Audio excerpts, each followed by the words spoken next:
बीते 7 वर्षों से काशी में चल रहा विकास का महायज्ञ आज एक नई ऊर्जा को प्राप्त कर रहा है।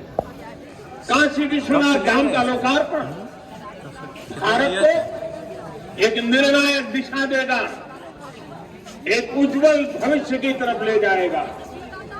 ये परिसर साक्षी है हमारे सामर्थ्य का, हमारे कर्तव्य का। अगर सोच लिया जाए, ठान लिया जाए तो असंभव कुछ भी नहीं है। भारतवासी की भुजाओं में वो बल है, हर भारतवासी की भुजाओं में वो बल है जो अकल्पनीय को साकार कर देता है। हम तब जानते हैं, हम तपस्या जानते हैं, देश के लिए दिन रात खपना जानते हैं। चुनौती कितनी ही बड़ी क्यों न हो, हम भारतीय मिलकर उसे परास्त कर सकते हैं। विनाश करने वालों की शक्ति कभी भारत की शक्ति और भारत की भक्ति से बड़ी नहीं हो सकती। याद रखिए, जैसी दृष्टि से हम खुद को देखेंगे, वैसी ही दृष्टि से विश्व भी हमें देखेगा। मुझे खुशी है कि सदियों की गुलामी ने हम पर जो प्रभाव डाला, जिस हिंद भावना से भारत को भर दिया गया, अब आज का भारत उससे बाहर निकल रहा है। आज का भारत सिर्फ सोमनाथ मंदिर का सौंदर्यीकरण ही नहीं करता, बल्कि समंदर में हजारों किलोमीटर ऑप्टिकल फाइबर भी बिछा रहा है। आज का भारत सिर्फ बाबा केदारनाथ मंदिर का जीर्णोद्धार ही नहीं कर रहा, बल्कि अपने दमखम पर अंतरिक्ष में भारतीयों को भेजने की तैयारी में जुटा है।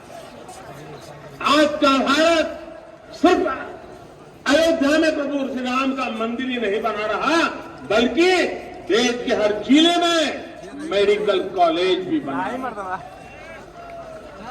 आज का भारत सिर्फ बाबा विश्वनाथ धाम को भव्य रूप ही नहीं दे रहा, बल्कि गरीब के लिए करोड़ों पक्के घर भी बना रहा है।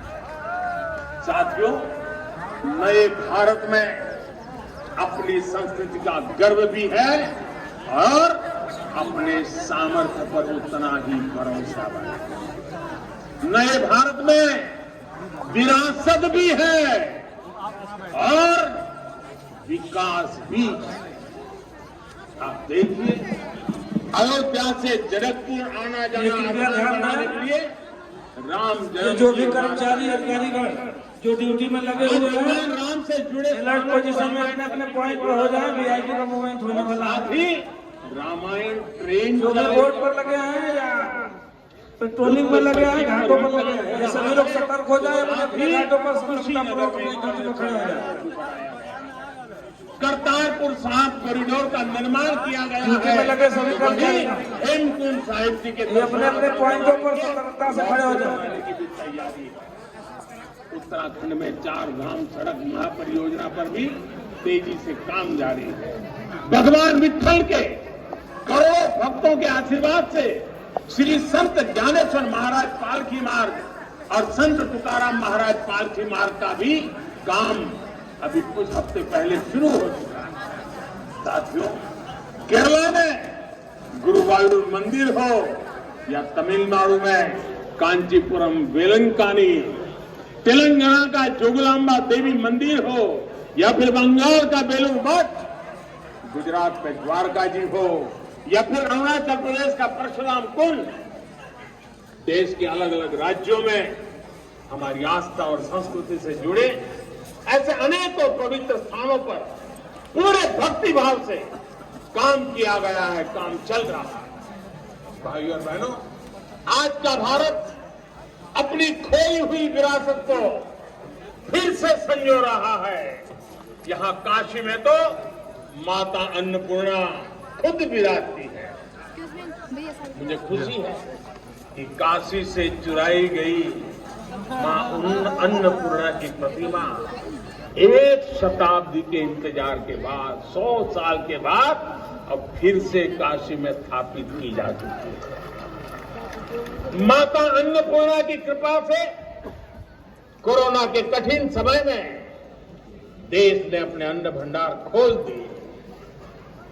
कोई गरीब भूखा न सोए, इसका ध्यान रखा। मुफ्त राशन का इंतजाम किया।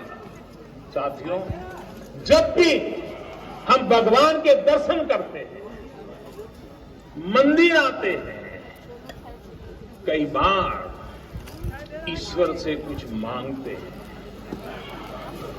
कुछ संकल्प लेकर भी जाते हैं। मेरे लिए तो जनता जनार्दन ईश्वर का रूप है। मेरे लिए हर भारतवासी ईश्वर का ही अंश है। जैसे सब लोग भगवान के पास जाकर के मानते हैं, जब मैं आपको भगवान मानता हूं, जनता जनार्दन को ईश्वर का रूप मानता हूं, तो मैं आज आपसे कुछ मांगना चाहता हूं। मैं आपसे कुछ मांगता हूं। मैं आपसे अपने लिए नहीं, हमारे देश के लिए 3 संकल्प चाहता हूं। भूल मत जाना, 3 संकल्प चाहता हूं और बाबा की पवित्र धरती से मांग रहा हूं। पहला, स्वच्छता। दूसरा, सृजन। और तीसरा, आत्मनिर्भर भारत के लिए निरंतर प्रयास।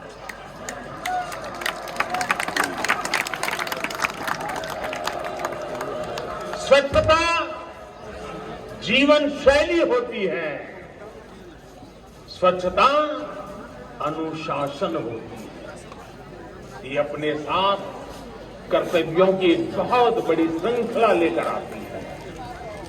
भारत चाहे जितना ही विकास करे, स्वच्छ नहीं रहेगा तो हमारे लिए आगे बढ़ पाना मुश्किल होगा।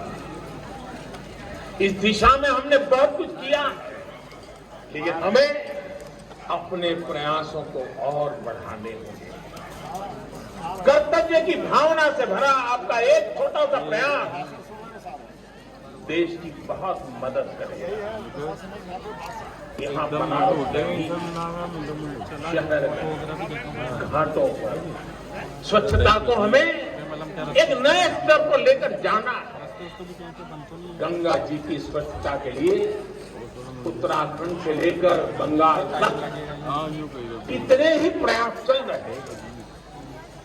नमामि गंगे अभियान की सफलता बनी रहे, इसके लिए हमें सजग होकर काम करते रहना होगा। साथियों, गुलामी के लंबे कालखंड में हम भारतीयों का आत्मविश्वास ऐसा तोड़ा कि हम अपने ही सृजन पर विश्वास खो बैठे।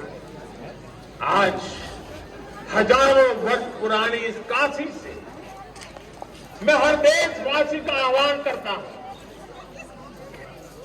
पूरे आत्मविश्वास से सृजन कीजिए, इनोवेट करिए, इनोवेटिव तरीके से करिए। जब भारत का युवा कोरोना के इस मुश्किल काल में सैकड़ों स्टार्टअप बना सकता है, इतनी चुनौतियों के बीच 40 से ज्यादा यूनिकॉर्न बना सकता है, वो भी ये दिखाता है कुछ भी कर सकता है। आप सोचिए, एक यूनिकॉर्न यानी स्टार्टअप करीब 7 हजार करोड़ रुपए से भी ज्यादा का है और पिछले 1-1.5 साल में बना है। इतने कम समय में यह अभूतपूर्व है।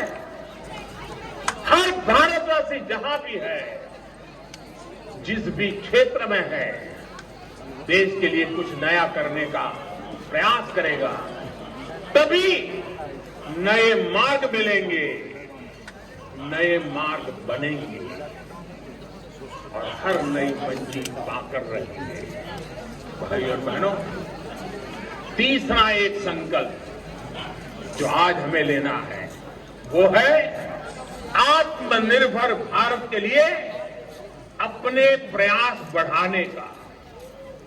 ये आजादी का अमृत काल है। हम आजादी के 75वें साल में हैं। जब भारत 100 साल की आजादी का समारोह बनाएगा, तब का भारत कैसा होगा, इसके लिए हमें अभी से काम करना होगा। और इसके लिए जरूरी है हमारा आत्मनिर्भर होना।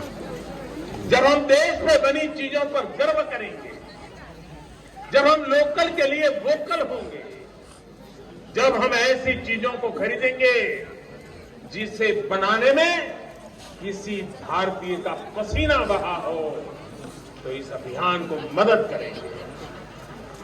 अमृतकाल में भारत 130 करोड़ देशवासियों के प्रयासों